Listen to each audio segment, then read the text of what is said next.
Hello friends, welcome to my channel. இன்றைக்கி நம்ம இந்த வீடியோவில் மேக் அண்ட் சீஸ் பாஸ்தா எப்படி பண்ணுறதுன்னு பார்க்கலாம்.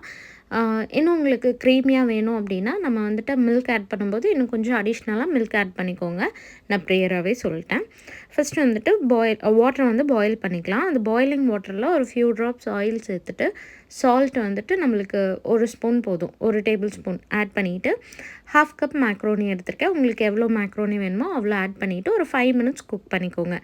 அந்த குக் பண்ண மேக்ரோனியை ஸ்ட்ரெயின் பண்ணி தனியாக வச்சுட்டு ஒரு பேனில் வந்து பட்டர் சேர்த்து பட்டர் நல்லா மெல்ட் ஆனதுக்கப்புறமா கார்லிக் ஒரு 1/4 ஸ்பூன் டீஸ்பூன் வந்துட்டு chilli flakes, 1/4 teaspoon Italian seasoning add பண்ணி நல்லா ஒரு 30 செகண்ட்ஸ் சாட்டே பண்ணிக்கலாம்.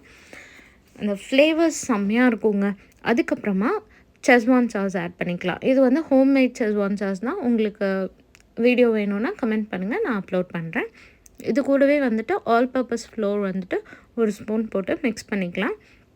பட்டர் சேர்த்துருந்தோன்னா இன்னும் கொஞ்சம் பட்டர் சேர்த்துருந்தோன்னா இப்படி லம்ஸ் ஃபார்ம் ஆகிருக்காது. No problem. நம்ம மில்க் ஆட் பண்ணி அதை மிக்ஸ் பண்ணும்போது அந்த லம்ஸ் வந்து கம்ப்ளீட்டாக கரைஞ்சிடும்.